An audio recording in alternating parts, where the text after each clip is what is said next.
दिमागी सिलाइस 2082 को लागि तयारी कक्षा सुरु गर्दै हुनुहुँदै केही समस्याहरूको समाधान गरौँ। प्रश्न नम्बर 1 मा छ शिक्षाहरू केही होइन बानीको निर्माण हो, यो कसको भनाइ हो? क्वेशनमा अप्सन दिएको छ 4 वटा। कमा जोन्डीले, खमा दोस्रो, गामा शङ्कराचार्य र घामा अरस्तो दिएको छ। तपाईँहरूले कमेन्ट गरेर भन्नुहोस् यसको ठिक एन्सर के हुन्छ। र दोस्रो नम्बरमा छ प्रश्न नम्बर 2 मा छ व्यक्तिको चाहना इच्छा अनुसार दिने शिक्षा कस्तो प्रकारको शिक्षा हो? अप्सनमा दिएको छ औपचारिक शिक्षा गाउँमा, अनि खमा दिएको छ अनौपचारिक शिक्षा, गाउँमा दिएको छ अनियमित शिक्षा, अनि खमा दिएको छ विशिष्ट शिक्षा। अब यो कुन प्रकारको शिक्षा हो मलाई आएन साथीहरू, कसैले आउँछ भने कमेन्ट गरेर अवश्य नै उत्तर दिनुहोला।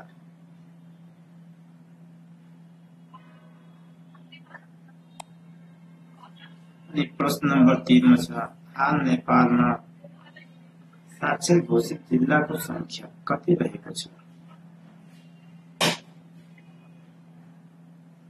कमा 66 वटा, खमा 67 वटा, अनि गमा 68 वटा, अनि घामा 69 वटा दिएको छ।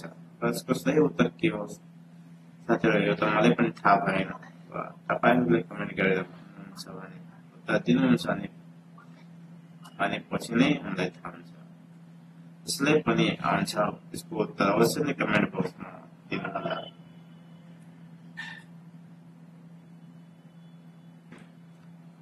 क्वेशन नम्बर 4 सन् 2025 सेप्टेम्बरमा भएको युनिटी कप 20 अन्तर्राष्ट्रिय श्रृङ्खलाको उपाधि कसले जित्यो?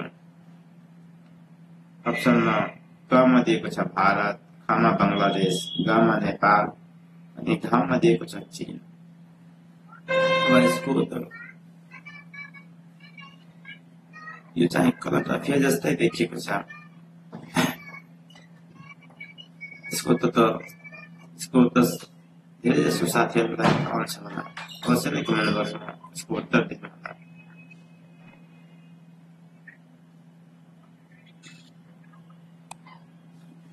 अनि क्वेशन नम्बर 5 मा छ नेपाल प्रहरीमा आर्थिक सम्बन्धी अपराध अनुसन्धान गर्ने उद्देश्यका साथ आर्थिक तथा वित्तीय अपराध अनुसन्धान एकाइको गठन कहिले भएको थियो?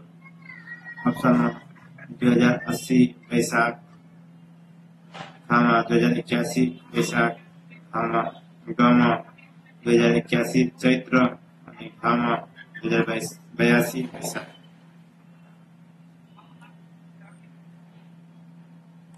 अनि क्वेशन नम्बर 6 8000 भन्दा बढी हिमाल नेपालमा कतिवटा छ? कमा छ 6 वटा, अनि खमा दिएको छ 7 वटा, गमा 8 वटा दिएको छ, भने घामा 9 वटा दिएको छ। अब यसमा सही उत्तर के हुन्छ भने कमेन्ट बक्समा अवश्य नै दिनुहोला।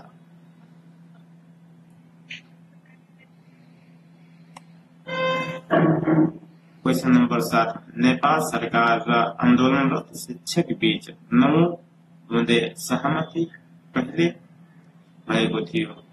अप्सनमा 2082 वैशाख 16 गते, खमा 2082 वैशाख 17 गते, अनि गमा 2082 वैशाख 18 गते, अनि घामा 2082 वैशाख 19 गते दिएको छ।